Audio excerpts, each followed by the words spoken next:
Welcome! Today we're drawing a horse standing square. It is a pretty easy drawing. We're just going to do a little bit to help with confirmation. So we are starting by drawing a square. I'm doing it in journaling paper, so I have the dots. I'm going 3, 6, 9 to make a square, but you can just rough out a square and then we're going to divide it into thirds just to help a little bit with the size and shape of the body and legs.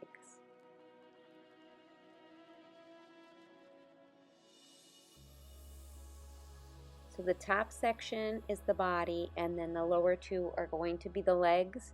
And it doesn't need to be perfect like this. All different horses, all different breeds are a little bit different, but it's just a general guide.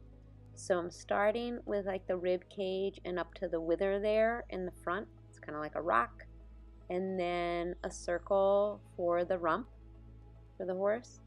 And I'm going to do an arched neck, a little bit as though it's standing at X in a dressage ring, but I don't put the head totally at vertical. So I'm going to make a circle for the cheekbone or the upper part of the head, and a little circle for the muzzle, and connect. And that ear comes where the neck meets the circle at the top, and we'll connect the lower side of the neck to the body. And you can totally do some changes to that with the mane, but we have it roughed in. Now I'm going to build that front leg kind of down from the wither where the neck meets the rib cage.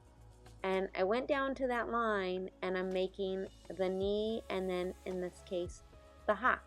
So it angled backwards. That's what's a little bit different about the back legs. And then the lower leg, see I come down and I go forward, or on the back one I just go from the hock and go forward.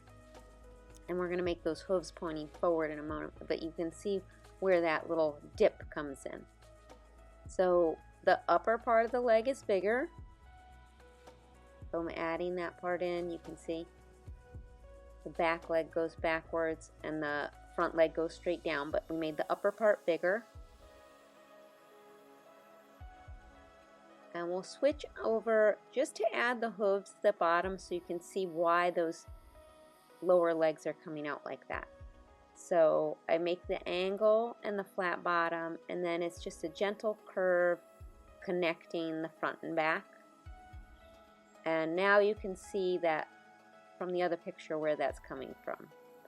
So we're adding the tail onto the back. You can draw it however you want. I figured he's standing still, so I just did a still tail, but he could be flicking the tail. And I'm going to add my forelock, and I put the mane on the other side, so I gave an indication of it. You could draw it on this side, but I thought this would be easier for you to see the neck.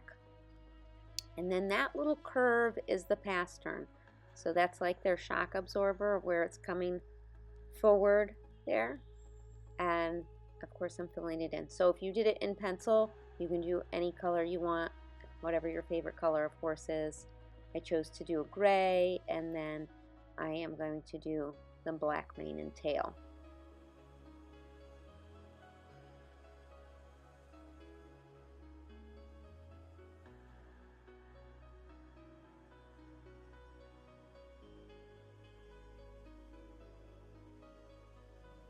And when I'm making the eye, I'm making like the letter V on its side, so he's looking forward, and a little like C for the nostril and the mouth. And I chose to make mine a little smiley, cartoonish. You could do whatever you wanted for the face. And then I just outline it a little bit. So you're adding a little definition to what you've done. You can go inside and outside the gray a little bit, or the color a little bit. So that didn't need to be perfect. And it's meant to be simple, but it has just a few aspects of what's unique to horses that makes it a little bit more clear of being the horse. And we'll add a little definition of the curves of the rump and the neck, and I'm adding just a few little curls for cuteness. And when I fill in the hooves, I leave a little bit of what was the gray shining from underneath.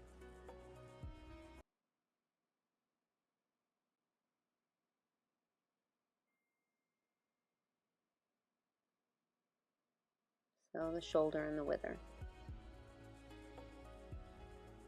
And he is standing square, so the other leg is on the other side, hidden basically, but I'm just going to use a darker gray to indicate a little bit of it on that other side, but we don't need to draw that whole other leg because the idea is he's perfectly balanced, all his weight equally distributed between the 4 legs.